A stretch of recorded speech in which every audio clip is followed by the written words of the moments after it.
guys, you right? Yeah. My name is Marc Burrows. I'm your comedian for the next 10 or so minutes, and it's difficult to take me seriously as an authority figure. Mostly as I have this face. Do you know what ties a cross between Thomas the Tank Engine and Gordon from Thomas the Tank Engine?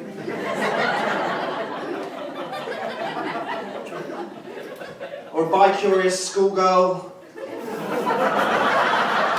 and the moon. Do you like my look? You liking my look? I was going for a kind of trendy indie look, that's my thing. What I seem to have got is 9-year-old being taken to see his nana in the home. But I like to dress smartly. I think it's nice to dress smartly. Right? We had a really hot summer this year, and you saw a lot of men wearing flip-flops. Give me a cheer if you're a man who wears flip-flops sometimes? Yeah. Yeah, sorry sir, you look a prick. Does anyone agree with me on this? Like, blokes, if they're not actually on a beach, not quite uncomfortable in flip-flops. Like, girls tend to think this. I don't get it, right? I think you look kind of uncomfortable and weird. And as you know, as any man who's worn flip-flops here knows, when you do wear flip-flops, you do, of course, eventually have to go to a public urinal. And as all the men in the room know, going to a public urinal when you're wearing flip-flops is a bit like having a Dutch girlfriend. You know you're going to get covered in piss, it's just a matter of how much and how many men will be involved. I used to wear a bow tie. I went through a short period of wearing a bow tie, but apparently when I wear a bow tie, I simultaneously at one and the same time look both like a child and a paedophile. So, which leaves me deeply conflicted, frankly, but easily satisfied.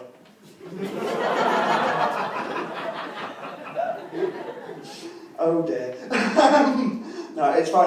No one takes me seriously. I look like a 9-year-old. That's why I'm doing comedy. I want to make an impression on the world. That's my plan. Make an impression on the world. I thought I could do that by inventing urban legends. Right? Everyone hears about urban legends. I thought I can invent some. I could tell people at gigs, and you guys could spread them around as if they're real, but they're not. I made them up. Can we do that? Yeah. Okay. I'll give you some urban legends. They're not real. I want you to spread them around. Just have a little secret.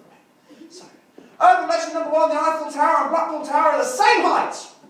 Just one of them much further away.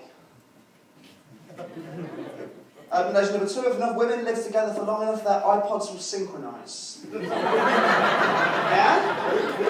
Urban legend number 3: if a real woman had the same proportions as a Barbie doll, she'd be tiny. Urban legend number 4: Napoleon's greatest achievement was to invent a kind of ice cream that had chocolate, strawberry and vanilla in the same tub. And urban legend number 5: if you say his name 3 times in a mirror at midnight, John Candy will appear and kill you. That was especially niche. Just because you know, not everyone always gets the John Candy joke. That's all. He's been dead for years.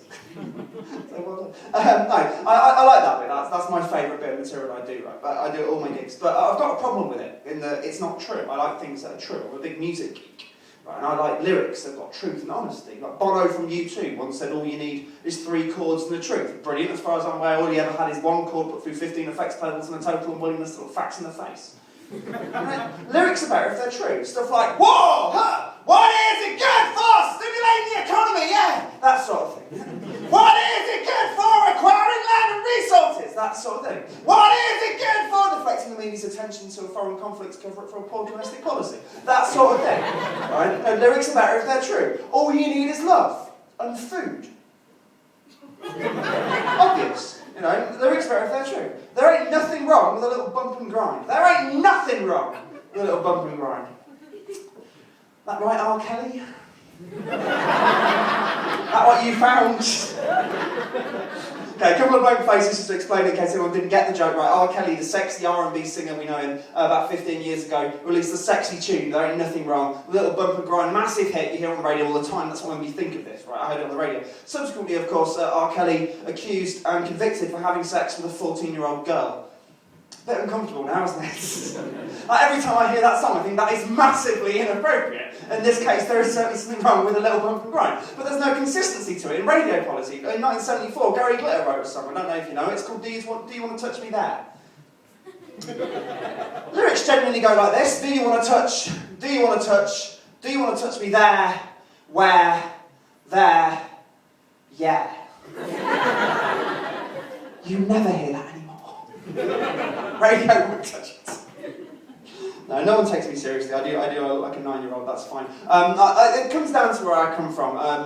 We've already had hometown talk, and it's true, if you're from a shit town, it makes a big impression on you. I come from a place called Old Shilton in Leicestershire. I don't know if you know it, never go, fucking awful place. Last time I went home, there was a sign outside the village pub, it said, "Tonight, Old Shilton's got talent." Brilliant, as far as I'm aware, the only talent you can have in Old Shilton is 2 GCSEs and not having chlamydia. That's what we're dealing with. What really sums the place up is the Facebook status updates, the people I used to go to school with and still live there. Right? You ever had that thing where the school bully adds you on Facebook? It's quite common of people in my generation. Now, the school bully, Ben King, massive cock.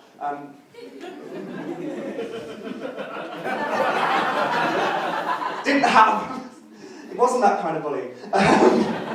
The school bully Ben King added me on Facebook, right? And his Facebook status updates are amazing. They are beautiful. They exactly sort the town of Old Shilton. About 3 weeks ago, this is genuinely true. One said, "Ben can't wait to find out who torched his brother's fat." Ah, amazing.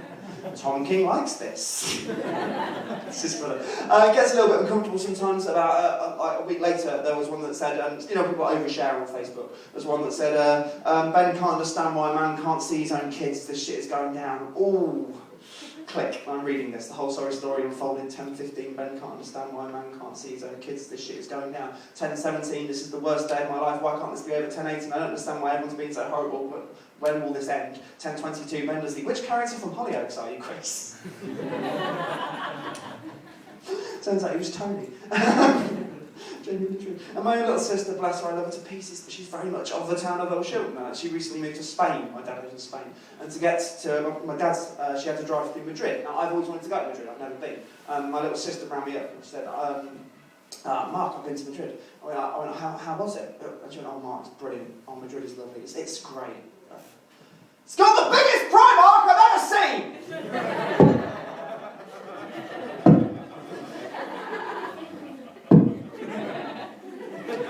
My own flesh and blood. And it comes down from my dad. My dad's the same. My dad moved to Spain, as I said. He lives in a place in Spain called Alicante. Anyone heard of Alicante?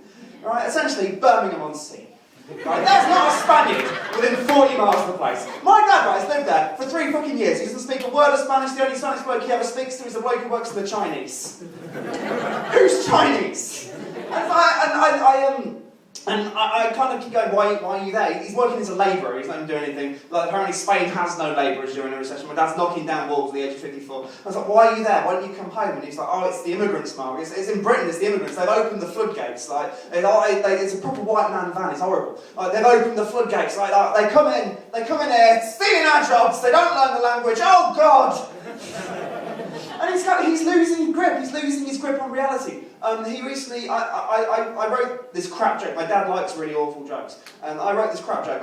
Just for context, the joke was this. It was, my housekeeper's just been to Vegas for the weekend. She cleaned up.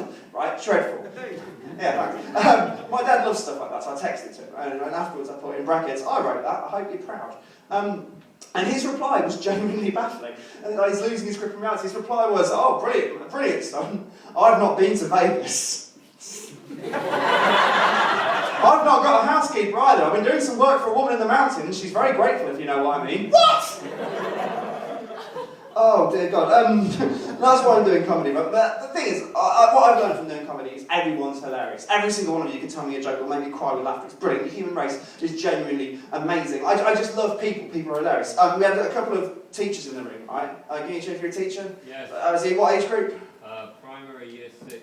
Oh, brilliant. They're just learning to be cunts at that age. Yeah. Amazing. Have you ever been shoved in, like, locked in a cupboard? No. I'm not strong enough. They're not strong. Is there anything particular? I've never met a teacher that didn't have a story. Not that bad, no. I've not been assaulted. Do you teach around here? Yeah. Yeah, okay, fair enough. Shepherd's Bush can be a bit tasty, Shepherd's Bush sometimes, yeah.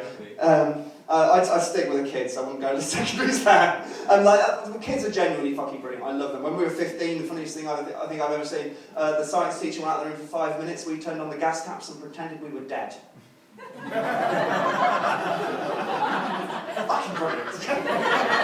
Genuinely, kids are fucking hilarious. They're really funny. I think my favourite story, and this is what I'll leave you on. I went to school with a guy called Michael Hinks. Lovely bloke, but very, very boring, right? And his hobby was canoeing. He loves to go canoeing, right? Outdoor pursuit.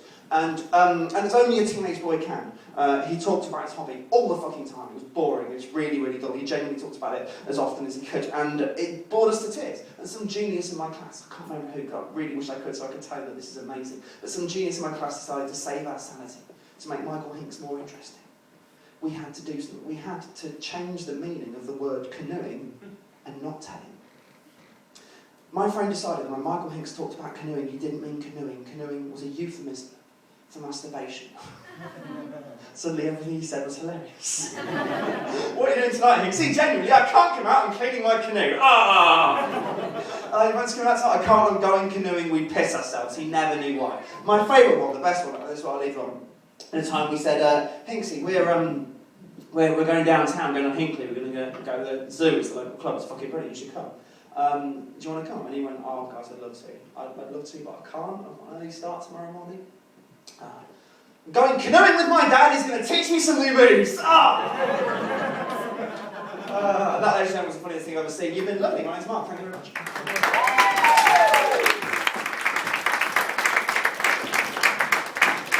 That was Marc Burrows. Fantastic. So keep it going for the next lovely act. You ready for him?